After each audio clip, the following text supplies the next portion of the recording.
Hello दोस्तों, मैं हूं डॉक्टर दिनेश और आज के इस एपिसोड में हम डिस्कस करेंगे क्लास 11 का चैप्टर 5 में पिछले साल पूरे किए थे।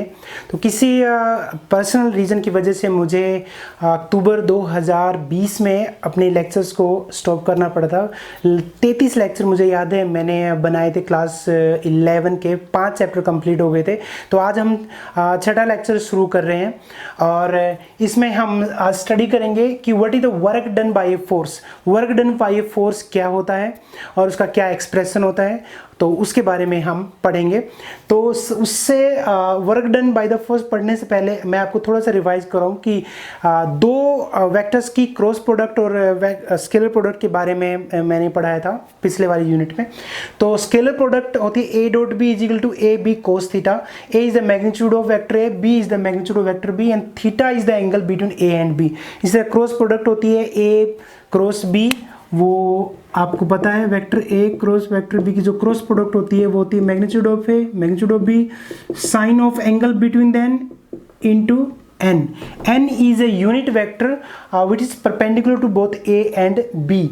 तो जो क्रॉस प्रोडक्ट होती है उसको वेक्टर प्रोडक्ट कहते हैं क्योंकि उनका दो वेक्टर्स की क्रॉस प्रोडक्ट एक वेक्टर ही होता है।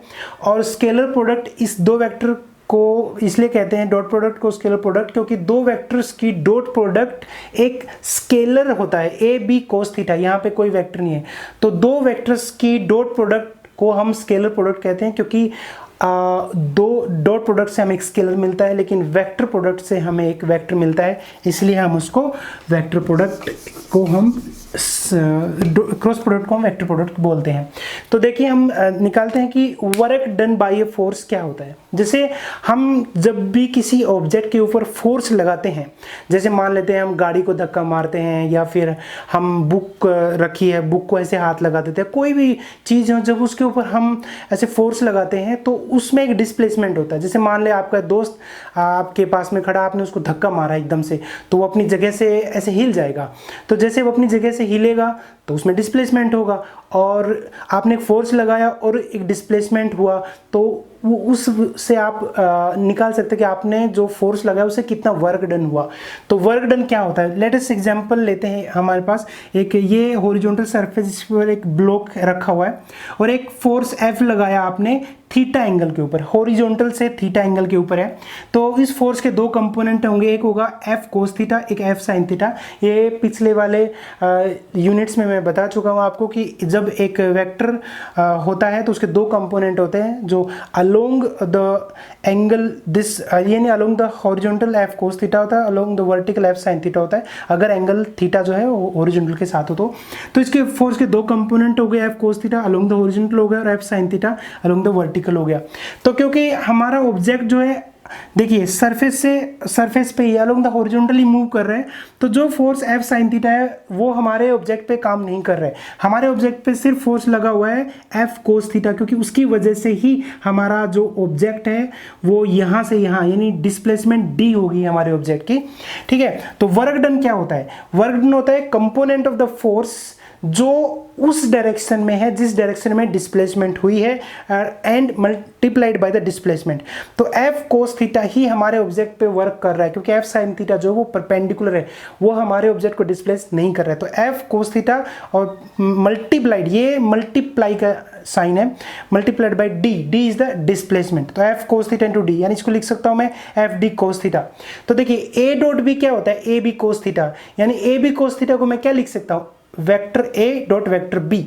तो फोर्स भी एक वेक्टर होता है और डिस्प्लेसमेंट भी एक वेक्टर होता है। तो एफ डी कोस थीटा को मैं क्या लिख सकता हूं, एफ डॉट डी लिख सकता हूं। Yes, very good. तो ये था आपका वर्क डन का हम एक्सप्रेशन निकाल सकते हैं कि work done is given by the dot product of force acting on the object and the displacement of the object, कितना डिस्प्लेसमेंट हुआ फोर्स लगाने की वजह से। तो यहाँ पर कई केस हम डिस्कस कर सकते हैं। जैसे पहला जो हम केस डिस्कस कर सकते हैं कि मान लेते हैं फोर्स जीरो है। अगर फोर्स जीरो है यानी फोर्स की मैग्नीट्यूड अगर 0 न्यूटन है तो वर्क डन कितना होगा, अगर इसमें एफ को 0 रख दूंगा तो वर्क डन कितना हो जाएगा, जीरो हो जाएगा। वर्क की जो यूनिट होती है वो जूल होती है, तो ये 0 जूल हो जाएगी। फोर्स 0 है मतलब कैसे, जैसे कि कोई स्लिपरी सरफेस हो, जैसे बर्फ है, बर्फ के ऊपर आप चलने की कोशिश करोगे तो फिसल जाओगे, गिर जाओगे। क्यों? क्योंकि वहां पर फ्रिक्शन नहीं है, तो वहां पर फोर्स था ही नहीं, तो आप गिरे और गिर के आप थोड़ा सा डिस्प्लेस हुए, आप यहाँ गिरे और वहां जाके रुके, डिस्प्लेस हुए आप, डी डिस्प्लेसमेंट हुआ लेकिन फोर्स नहीं था, तो work done according to physics कोई वर्क डन नहीं हुआ। तो अगर फोर्स ऑब्जेक्ट के ऊपर नहीं लगा हुआ है, भले ही उसमें डिस्प्लेसमेंट हो, तो आपका वर्क डन 0 होगा। अच्छा, अगर हम केस 2 की बात करें, कब? अगर डिस्प्लेसमेंट अगर 0 है, तो डिस्प्लेसमेंट अगर जैसे 0 मीटर है, तो आपका वर्क डन कितना होगा? अगर इस फॉर्मूला में मैं डी को 0 रख दूंगा, तो किसी से मल्टीप्लाई करोगे 0 को, तो भी 0 जूल होगा। यानी अगर डिस्प्लेसमेंट 0 है तो भी वर्क डन 0 है। मतलब क्या हुआ इसका, कि जैसे आप मैं दीवार को धक्का मार रहा हूँ, दीवार को धक्का मार रहा हूँ, बट दीवार तो अपनी जगह से हिल ही नहीं रही है। अब दीवार का क्या है, बड़ी सी गाड़ी, ट्रक ले लो, ट्रक को मैं धक्का मार रहा हूँ, बट ट्रक मेरे से नहीं हिल रहा है, तो मैं फोर्स तो लगा रहा हूँ, मेरे शरीर का जो मसल्स का फोर्स लग रहा है, मेरे को पसीने भी आएंगे, हाथ भी दुखने लग जाएंगे, लेकिन क्योंकि डिस्प्लेसमेंट नहीं हुआ तो वर्क डन नहीं हुआ। भले ही फोर्स था, मैं फोर्स लगा रहा था, दीवार के ऊपर लगा रहा था, मेरी मसल्स दुखने लग गई, मेरा पसीने आ गए मेरे, लेकिन वर्क डन 0 है। क्यों? क्योंकि डिस्प्लेसमेंट हुआ ही नहीं। मैंने दीवार को धक्का मारा बट दीवार तो अपनी जगह से हिली ही नहीं, तो डिस्प्लेसमेंट 0 था, तो वर्क भी 0 होगा। तो तीसरा केस तब हो सकता है, देखिए, अगर दोनों के बीच में एंगल 90 डिग्री हो, यानी अगर फोर्स और डिस्प्लेसमेंट में अगर एंगल 90 है, तो कोस 90 कितना होता है? 0, तो 0 इंटू समथिंग 0, तो वर्क डन तब भी कितना हो जाएगा? Work done is 0। तो आप देख रहे हो, कोस जैसे मान लेते हैं, आपने अपने सर के ऊपर 2 ईंट रख के आप लेकर चल रहे हो। अब देखिए, ईंट आप डिस्प्लेसमेंट इधर हो रहा है और फोर्स ऊपर लगा हुआ, तो फोर्स और डिस्प्लेसमेंट में जो एंगल है वो 90 है, तो वहाँ पे work done according to physics 0। भले ही आपको पसीना आया हुआ हो, भाई आप बिल्कुल परेशान हो रखे हैं, आप सर के ऊपर मान लो गठड़ी लेके आप चल रहे हैं, तो फिजिक्स ये बोल रहा है कि वर्क डन 0 है भाई। क्यों? क्योंकि फोर्स और डिस्प्लेसमेंट में जो एंगल है वो 90 degree according to the physics. भले ही गठड़ी उठाने वाले की पूरी लगी पड़ी है, उसको बहुत गुस्सा आया हुआ है, बहुत उसको पसीना आया हुआ है, लेकिन फिजिसिस्ट ऐसा बोलेगा, देखो तुमने जो वर्क किया ना वो 0 था। भले ही तुमको पसीना आए हुए हैं, तुम 10 किलोमीटर से सर पे उसको उठा के लाए हो, लेकिन work done according to physicist 0 होगा। क्यों? क्योंकि एंगल डिस्प्लेसमेंट और फोर्स में 90 है, कोस 90 0 होता है, तो वर्क डन 0 है। तो ये 3 केसेस के अंदर वर्क डन जो है वो 0 होता है। अगर फोर्स 0 हो तो भी वर्क डन 0 होगा, डिस्प्लेसमेंट 0 हो तो भी वर्क डन 0 होगा, और अगर फोर्स और डिस्प्लेसमेंट में एंगल 90 डिग्री हो तो भी वर्क डन 0 होगा अकॉर्डिंग टू द फिजिक्स। फिर जो आपका वर्क डन होता है वो पॉजिटिव भी हो सकता है और नेगेटिव भी हो सकता है।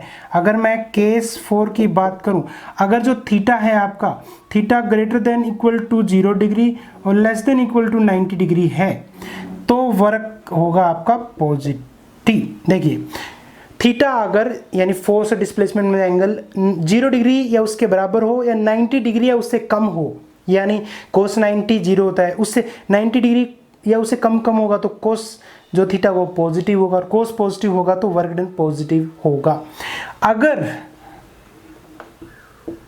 अगर जो थीटा है वो 90 डिग्री से ज़्यादा हो और 180 डिग्री के बराबर या उससे कम हो, तो उस केस में कोस थीटा जो है वो नेगेटिव होगा, तो वर्क डन क्या होगा आपका?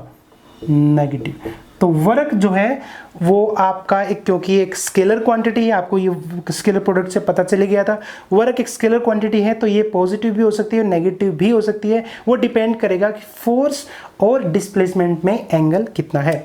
तो मैंने यूनिट आपको बता दी, वर्क की जो यूनिट होती है वो आपका जूल होती है, फोर्स की आपको पता है न्यूटन होती है, और जो डिस्प्लेसमेंट होता है उसकी मीटर होती है, तो आप इसको न्यूटन मीटर भी बोल सकते हैं, या इसको जूल हम बोलते हैं, जो साइंटिस्ट जूल है उसके नाम की बात से पढ़ी थी। तो ये था आपका वर्क के बारे में कि वर्क क्या होता है और वर्क के 3 अलग अलग केसेस भी कि वर्क 0 कब होता है और वर्क पॉजिटिव भी हो सकता है और नेगेटिव भी हो सकता है। तो वर्क क्या है? सिंपली वर्क डन है कि जब फोर्स जो है जब हम किसी ऑब्जेक्ट के ऊपर लगाएंगे तो कितना डिस्प्लेसमेंट होगा, तो दोनों की जो डॉट प्रोडक्ट की फोर्स की और डिस्प्लेसमेंट की वो होगा work done by a force. ठीक है, तो ये था आपका छोटा सा कॉन्सेप्ट वर्क के बारे में। मुझे उम्मीद है आपको समझ में आया होगा। तो अगर आपको समझ में ना आया, कोई भी डाउट हो वर्क के कॉन्सेप्ट के बारे में, तो आप पूछ सकते हैं। आप न्यूमेरिकल प्रॉब्लम सोल्व कर सकते हैं। अगर न्यूमेरिकल प्रॉब्लम कोई सोल्व करने में अगर आपको डाउट आए तो आप कमेंट सेक्शन में लिखकर हमसे पूछ सकते हैं। तो हम छोटे छोटे लेक्चर मैं शुरू में बनाऊंगा सो दैट थोड़ा ऑडियंस जुड़े, थोड़े स्टूडेंट्स मुझसे जुड़ें।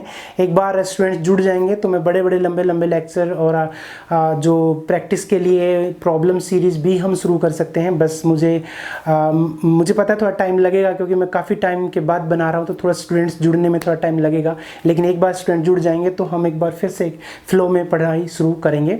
तो हम मिलेंगे अगले एपिसोड में एक आगे के लेक्चर के साथ, आगे के मटेरियल के साथ। तब तक आप हमारे वीडियोस देखते रहिए। दूसरे स्टूडेंट्स के साथ शेयर भी जरूर करना, सब्सक्राइब भी करना और अपने दूसरे क्लासमेट्स को, दोस्तों को, रिलेटिव्स को शेयर करने के लिए और सब्सक्राइब करने के लिए ज़रूर बोलना, ताकि हम ज़्यादा से ज़्यादा स्टूडेंट्स से क्या जुड़ सकें और हम उन स्टूडेंट्स तक भी पहुंच सकें जो स्टूडेंट्स महंगे जो ट्यूशन है वो अफोर्ड नहीं कर सकते। तो मिलते हैं हम अगले लेक्चर में, अगले एपिसोड में। तब तक आप अपना ख्याल रखिए, अपने परिवार का ख्याल रखिए, हमारी वीडियोस देखते रहिए, शेयर करते रहिए, सब्सक्राइब जरूर कीजिएगा। Till then take care, bye bye, thank you for watching.